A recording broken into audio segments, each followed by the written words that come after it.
विद्यार्थियों, हम लोग ये बात कर रहे थे सामाजिक अनुसंधान की। और सामाजिक अनुसंधान की अपन ने परिभाषा देखी, विशेषताएं देखी, उसकी प्रकृति देखी, उसके उद्देश्यों की भी हमने बात की। और अब उसी को आगे बढ़ाते हुए हम लोग बात करेंगे सामाजिक अनुसंधान की विधियाँ, उसके स्रोत, कौन से सोर्सेज हैं जिनसे अपन अनुसंधान कर रहे हैं, या किन सोर्सेज से हम अनुसंधान कर सकते हैं, और उसकी प्रक्रिया, कैसे सामाजिक अनुसंधान किया जाता है, उसकी क्या प्रक्रिया है, उसका क्या प्रोसीजर है, या अपन उसका मेथड की बात करेंगे। तो सबसे पहले तो अपन बात करते हैं सामाजिक अनुसंधान की विधियाँ या मेथड्स ऑफ सोशल रिसर्च। सामाजिक घटनाओं के अध्ययन की अनेक विधियाँ समय समय पर अपनाई गई हैं, और ये विधियाँ इनका चुनाव अनुसंधान के उद्देश्य, विषय तथा साधनों पर निर्भर करता है। हमारा क्या उद्देश्य है, हम क्या विषय लेकर चल रहे हैं, या हम किन साधनों का प्रयोग कर रहे हैं, या हमारे सोर्सेज कौन कौन से हैं, हमारे स्रोत कौन से हैं, उस पर निर्भर करता है।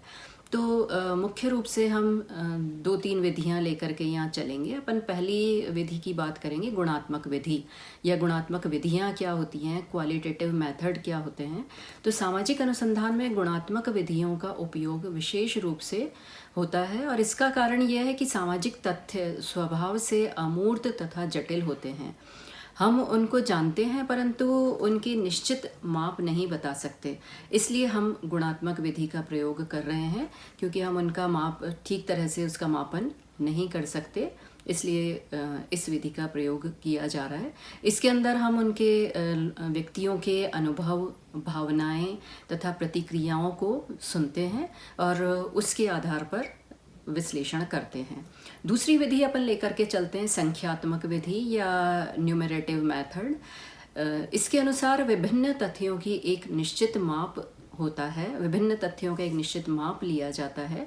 सांख्यिकीय विधि के उपयोग की पहली शर्त यह है कि घटना को संख्यात्मक रूप में मापा जा सकता है।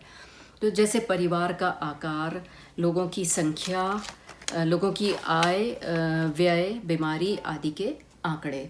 सांख्यिकीय अध्ययन सामूहिक होता है और तथा इकाइयों की निजी विशेषताओं पर ध्यान नहीं दिया जाता है।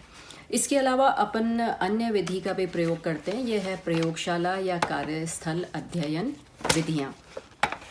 तो प्रयोगशाला के अंदर अपन अनुसंधान पुस्तकालयों से प्राप्त पूर्व ज्ञान तथा पूर्व एकत्रित सूचनाओं के आधार पर करते हैं, अथवा घटनास्थल पर विशेष रूप से तथ्यों का संकलन भी इसके अंदर किया जा सकता है।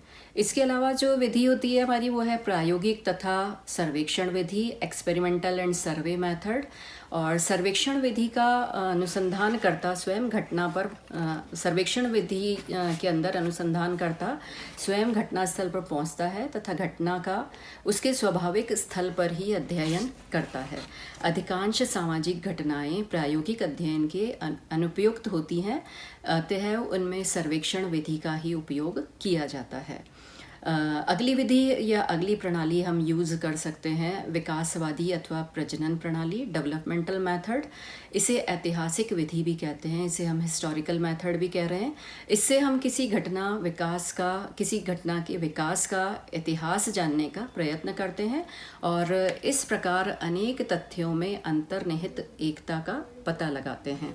तो इसके द्वारा हम कंपैरेटिव स्टडी भी कर रहे हैं। तो ये कुछ विधियां हैं जिनके द्वारा अपन अनुसंधान कर रहे हैं या अनुसंधान किया जा सकता है।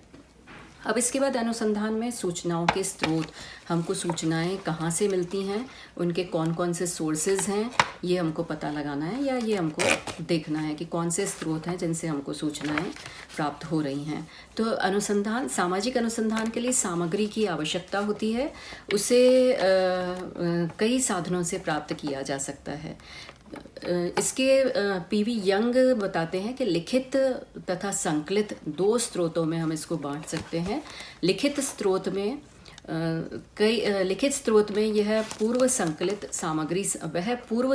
सामग्री सम्मिलित है जो कि प्रकाशित अथवा अप्रकाशित रूप में होती है। संकलित स्रोतों में जीवित व्यक्ति जैसे विद्वान, वैज्ञानिक, अनुसंधानकर्ता इत्यादि लोग सम्मिलित होते हैं, जिन्होंने उस समस्या पर कार्य किया होता है और अनुभव प्राप्त किया होता है। अनुसंधान के लिए इन लोगों से संपर्क स्थापित करके उनके विचारों, अनुभवों तथा ज्ञान का लाभ उठाया जा सकता है। लिखित सूचना के स्रोत अगर हम देखें तो इस तरह से अपन इसको आइडेंटिफाई कर सकते हैं या वर्गीकृत अपन कर सकते हैं। विद्वानों द्वारा लिखित ग्रंथ, समाजशास्त्र के विचारकों ने अपने विचारों को पुस्तकों में लिख करके प्रकट किया है।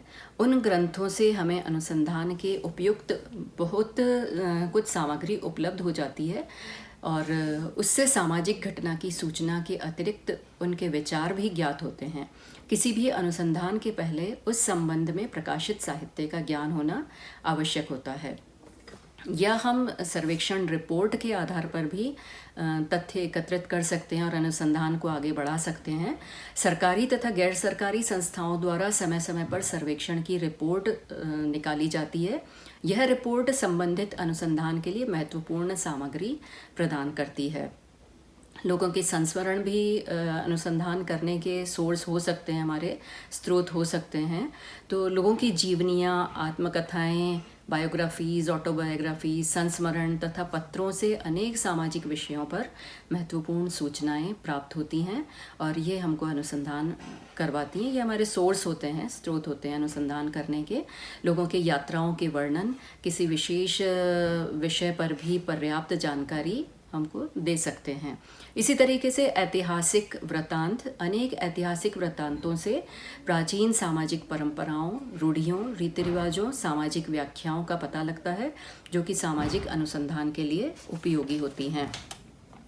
सरकार द्वारा भी समय समय पर प्रकाशित आंकड़े प्रकाशित होते रहते हैं। सरकार द्वारा नियमित रूप से अनेक प्रकार के आंकड़े प्रकाशित होते रहते हैं, जिनका सामाजिक अनुसंधान में उपयोग किया जा सकता है।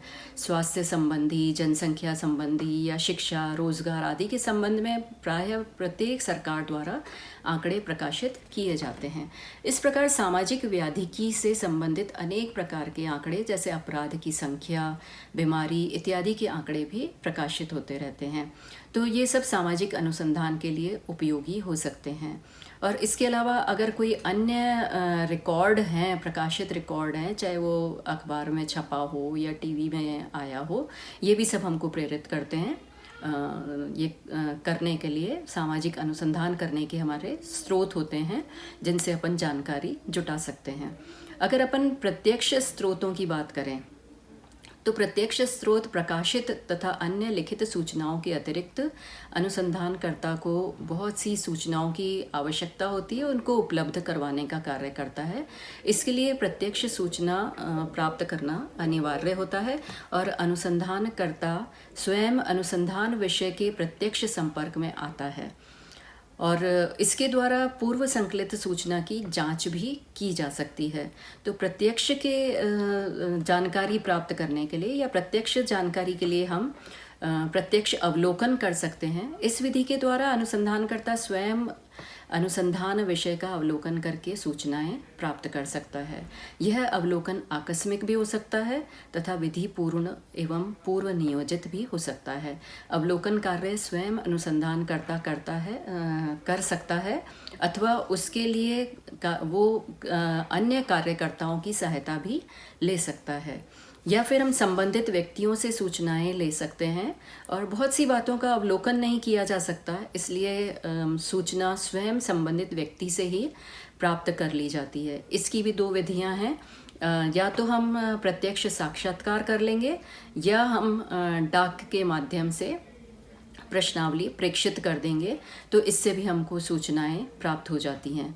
या कभी कभी सूचना संबंधी व्यक्तियों से ऐसे अन्य सूचनाएं हम ऐसे अन्य व्यक्तियों से भी प्राप्त कर सकते हैं जिन्हें उसके बारे में पूरा ज्ञान होता है। उदाहरण के लिए श्रम संबंधित अनेक विषयों पर पर्याप्त सूचना श्रम विभाग के श्रम से संबंधित नेताओं, ट्रेड यूनियनों अथवा नियोक्ताओं से भी प्राप्त की जा सकती हैं। समाज सेवा से संबंधित समस्याओं पर काफ़ी उपयुक्त तथा विश्वसनीय सूचना सामाजिक कार्यकर्ताओं से भी प्राप्त की जा सकती है। इसके आगे अपन को हमें देखना है सामाजिक शोध की प्रक्रिया। सामाजिक शोध क्योंकि एक वैज्ञानिक विधि है तो इसकी प्रक्रिया भी वैज्ञानिक होगी। इसको अपन अगले वीडियो में देखेंगे। धन्यवाद।